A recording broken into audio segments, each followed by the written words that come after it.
Olá, como vai? Que prazer é ter você aqui com a gente em mais um Sala de Entrevistas que está começando agora, nesse bate-papo tão gostoso e profundo. Eu peço licença para entrar na sua casa, no seu trabalho, aonde você estiver. Pega um cafezinho, senta aqui com a gente, porque a entrevista de hoje está inspiradora, impactante de verdade. Você vai conhecer a história de uma sobrevivente. A Edneia Rodrigues sobreviveu a uma tentativa de feminicídio com 8 facadas e hoje ela é um milagre vivo para contar pra gente como foi passar por tudo isso e ressignificar essa dor. Edneia Rodrigues hoje é mentora, terapeuta e escritora. Seja bem-vinda, minha convidada especial. Obrigada. Sim, eu sou uma sobrevivente, eu sou uma fênix e, acima de tudo, eu sou filha de Deus, eu sou a escolhida, eu sou alguém que Deus sustentou quando não tinha mais forças para continuar. Mas acima de todos esses títulos, eu sou mãe. Eu sou mãe da Raisla, uma menina inteligente, amada, meiga, escolhida por Deus também, né? Então, eu sou mais conhecida como Ed, para os mais íntimos, né? Hoje todos são íntimos, todo mundo me conhece como Ed. E sobreviver me deu um novo sentido à vida. A gente diz sobrevivente, gente, porque a Edneia passou por uma tentativa de feminicídio há 3 anos atrás, em 2023.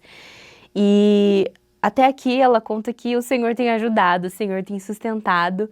E nós trouxemos a história dela para o programa porque é uma história muito impactante e um processo que Deus trabalhou na vida dela maravilhoso, que ela conta hoje para muitas mulheres e ajuda outras mulheres a passar por isso. Edneia, conta pra gente, essa tentativa de feminicídio foi com o seu parceiro na época, né? Isso, foi um casamento que durou 14 anos, né? Mas eu costumo dizer que durou cerca de 40 anos, como se fosse, né? Sim. Pelas tudo que eu passei, pelas agressões, pela violência, né? Enfim, foi difícil, mas Deus está com a gente. Deus me sustentou. E como foi o começo? Perguntei para Edneia, a gente conversou muito antes para ela ter liberdade, me dizer aquilo que incomodava ou não, então todas as perguntas estão autorizadas, gente. Mas Edneia, no começo do relacionamento, era diferente? Você já via sinais? No começo, não, né? Eu não entendia o que eram os sinais, tá? Mas hoje, olhando pelo retrovisor de tudo que eu passei, sim, ele já dava sinais. Tá? Ele já era uma pessoa extremamente ciumenta, agressiva, né? Não aceitava o não, né? E eu toda vez, para tentar agradar, para tentar de alguma forma ou de outra, eu acabava cedendo, muitas vezes, né? Tipo assim, tudo bem, né? Vamos lá, talvez eu esteja errado, você está certo, né? E eu acabava deixando passar, né? É um ciclo, né, que a gente vai deixando, né? Tipo assim, hoje a gente briga, hoje você me agride. Não precisa ser agressão física, né? Muitas vezes com palavras, né? Então, e a gente vai deixando passar. Casamento é assim mesmo, né? É isso que eu achava. Eu tenho que aguentar, eu tenho que suportar. É assim mesmo. Mas ele já dava sinais, sim. Edneia, você disse pra mim que você teve um relacionamento, começou esse relacionamento muito nova. Você acha que isso teve influência para que você continuasse aceitando isso? Como foi essa fase para você? Teve. Eu acredito muito que teve. 16 anos. Eu me casei, de certa forma, achando que ia ser um mar de rosas. Eu fiz isso, hoje eu digo mais que foi como uma fuga da casa dos pais. Né? Tipo assim, eu quero viver algo novo. Eu quero sentir como é. Sabe? Eu quero ser dona da minha vida. Que é isso que a gente pensa. Que na casa dos pais não tá legal. Preciso não é isso que eu experimentar quero. Eu outras preciso coisas. provar coisas novas. Foi aí que eu me envolvi cedo demais, 16 anos. Né? A idade que a minha filha tem hoje, 16 anos. Então, eu era nova, sim, demais. Eu não entendia muita coisa. Eu não estou dizendo hoje que os adolescentes não sabem, tá? Não é isso que eu quero dizer. Eu estou dizendo que a gente quer provar as coisas novas da vida sem entender as consequências que elas vão nos trazer. Sabe? Sem saber que o certo e o errado Será que realmente é isso que eu quero? Será que é realmente isso que eu mereço? E foi mãe jovem também, né? 16 anos eu me casei, logo já engravidei e tive a minha filha com 17 anos. Né? E então foi mais difícil ainda sair.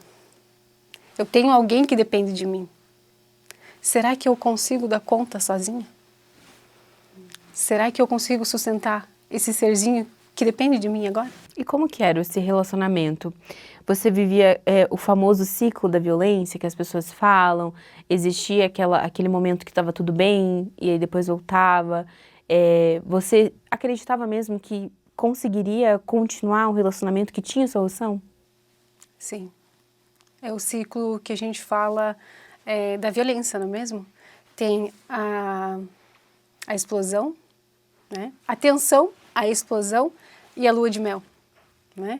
Briga, né? Faz as pazes, perdoa, né? Reconcilia, que é a melhor fase, a melhor coisa, é a reconciliação. Alivia a tensão? Alivia. Sim, ele mudou, agora ele mudou. Ele não vai mais fazer. Sim, ele não vai mais fazer por um mês, 2, 15 dias. E depois vai voltar tudo de novo. Tá? Esse é o ciclo. Eu vivi muito isso. Uhum. E o pior de tudo é que ele fazia com que eu me tornasse culpada. Eu era culpada, porque eu o provocava. Se eu não o provocasse, isso não ia acontecer. Então, de certa forma, eu comecei a me culpar mesmo. Uhum. Tipo assim, Deus, me ajuda a mudar, me ajuda a não provocar, me ajuda a ter mais paciência. Mais paciência pra quê, minha filha? Só faltava Deus falar isso pra mim. Sabe, tipo assim, mas paciência do quê? Você não merece essa situação, você não merece estar aí. Mas eu permaneci. E você frequentava a igreja? Como que era a sua fé? Ele frequentava com você? Eu frequentava. Eu ia quase todo domingo na igreja. Eu não ia muitas vezes porque ele brigava comigo. Muitas vezes. Ele dizia pra mim que eu não precisava estar o tempo todo dentro da igreja. Né? E mesmo assim, eu ia. Muitas vezes eu fui. Eu sempre fui uma mulher de fé. Sim. Porque a minha mãe é uma mulher de muita fé. Entende? Então, desde pequena, a gente aprendeu isso. Sabe? Tipo assim, Deus é a base de tudo. E então, depois que eu me casei, eu deixei de ir na igreja, muitas vezes, para agradar a ele. Ele também se dizia cristão. E eu acredito que ele seja cristão. Só que, muitas vezes, ele preferia ficar em casa curtindo do que ir para a igreja. E eu acabava discordando e indo para a igreja. Uhum. Né? Então, esse também era um dos motivos que a gente discutia, que a gente brigava, né? Pela minha fé. Entendi. E durante esse momento, você até chegou a contar pra mim antes que você buscava muito uma restauração do teu casamento, uma mudança. Esse processo que Deus trabalhou em você durante esse casamento, você sente que hoje foi... Deus estava sempre ali te alertando? Como que era? Sim, ele estava me dando sinais, só que eu não conseguia ver. Eu não acreditava, eu não queria, de certa forma, enxergar que Deus já estava me dando os sinais. Né? Eu ia na igreja, eu dobrava os joelhos e eu dizia, Deus, muda ele. Faz ele parar de ser assim, faz ele parar de beber. Ele bebia muito. E eu pedia para Deus mudar ele, mudar aquela situação. Tipo assim, mas não era ele que precisava mudar, era eu. E Deus me dava os sinais, só que eu não via. Hoje, dentro do meio cristão, a gente infelizmente tem um tabu quando a gente fala de violência dentro de casa, né? Como se isso não tivesse, a gente não tivesse que alertar as pessoas a respeito disso. Hoje, ajudando mulheres e tendo vivenciado uma situação como essa, e muitas vezes é ensinado que a mulher, ela precisa, não pode contar, ela tem que ficar quieta, ela não pode relatar para ninguém. Você que passou por isso, como que é hoje ajudar mulheres e falar sobre isso, principalmente no meio cristão? Eu falo que a gente deve orar sim por eles, tá? Mas eu devo orar por ele lá no norte e ele aqui no sul. Ou vice-versa. Tá? Eu acredito que Deus é contra o divórcio, sim. Mas Deus também é contra a violência. Acho que a partir do momento que a mulher é humilhada, abusada, ela tem que sair fora, sim. Deus sofre quando você sofre. Você é filha amada do rei. A gente não merece viver de migalhas por causa da igreja. Desculpa, mas eu acho que a gente precisa falar, sim, nos lares cristãos. Existe muita violência doméstica em lares que se diz cristão. Porque justamente tem esse tabu, né? Mulher precisa aguentar calada. Você precisa suportar. Por que eu preciso suportar? Eu não preciso suportar o insuportável. Só eu sei o quanto aquilo está me doendo. Só eu sei o quanto aquilo está me matando por dentro. E não necessariamente no teu caso você deixava de acreditar no teu casamento. Não, eu não deixava. Porque naquela época eu achava que eu deveria ficar casada suportando tudo. Que era assim que tinha que ser. Você casou, agora é até o fim. Não importa o que aconteça. Quando que quebrou esse ciclo, Edneia? Você chegou a denunciar alguma vez? Não, eu não contava pra ninguém o que eu sofria dentro de casa. Eu suportava calada. Eu cheguei a separar algumas vezes, sim, mas eu acabei voltando. Eu acabei cedendo. Eu nunca o denunciei, porque eu acreditava na reconciliação, eu acreditava na mudança e eu acreditava que eu não seria capaz de seguir sozinha, de sustentar minha filha. O que as pessoas vão dizer se eu me separar? Como que vai ser? Então, eu só fiz a denúncia o dia em que a minha filha, chorando, me abraçou e falou assim: mãe, conte para a polícia todas as vezes que o pai te bateu. Aquilo foi o pior golpe que eu recebi na minha vida. Eu acho que doeu mais que todos os que eu recebi dele. Tipo, o que você está fazendo na tua vida? Acorda, mamãe. Eu também sofro com você. Não é só você. A gente vai dar conta sozinha. Então, eu só caí em si esse dia. E Edneia, como que foi a situação que você sofreu? Você representou contra ele, fez a denúncia, houve ali a medida, mas como que ele conseguiu chegar até você? Sim, eu denunciei, representei, fiz a medida protetiva, né? Ele ficou preso no final de semana, mas depois que ele saiu, ele voltou a me procurar. Ele dizia que ele tinha saudades da filha, ele dizia que eu estava acabando com o nosso casamento, que era só uma fase, que ia passar, que ele ia mudar, né? E assim continuou. Ele descumpria, eu fazia o BO, nada acontecia.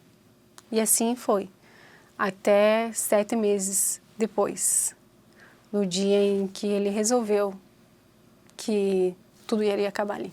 Se eu não fosse dele, eu não seria de mais ninguém. Uhum. No dia 25/9/2023. Aonde ele foi com uma desculpa de me dar uma carona para o trabalho. Eu não aceitei, obviamente, né? Ele me seguiu de carro, eu a pé. Ele falou assim para mim: tu não vai me dar uma chance mesmo? Eu falei: não. Ele falou: então tu vai morrer agora. E ele me deu 8 facadas nesse período. Ele desceu com a faca em mãos. E o primeiro golpe que ele me deu foi aqui, no meu peito, né? Eu caio no chão. Ele começa a tenta me golpear e eu começo a chutar ele, sabe? Tipo assim, eu chuto ele, ele meio que cai para trás. E quando ele cai para trás, eu consigo correr e gritar por socorro. Quando eu grito por socorro, mas eu caio novamente, né? Porque ele me dá nas costas. Aí nisso começou a chegar gente. Tudo isso foi na rua? Tudo isso foi na rua. Tá? E começaram a gritar com ele, a jogar pedra. Aí ele saiu correndo, sabe? Mas nesse período ele já tinha me dado 8 facadas. E foi um milagre, né, Edneia? 8 facadas e uma bem próxima ao coração, você contou. Sim. E como foi esse processo no hospital de recuperação?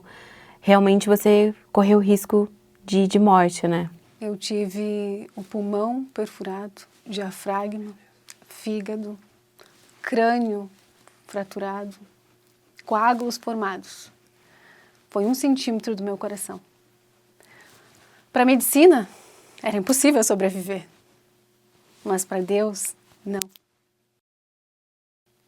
Os 2 médicos chegaram para o pai e para minha mãe. Eles falaram assim: pai e mãe, se vocês acreditam em Deus, dobrem o joelho, porque ela não vai sobreviver. É muito grave. Eu saí entubada para o CTI.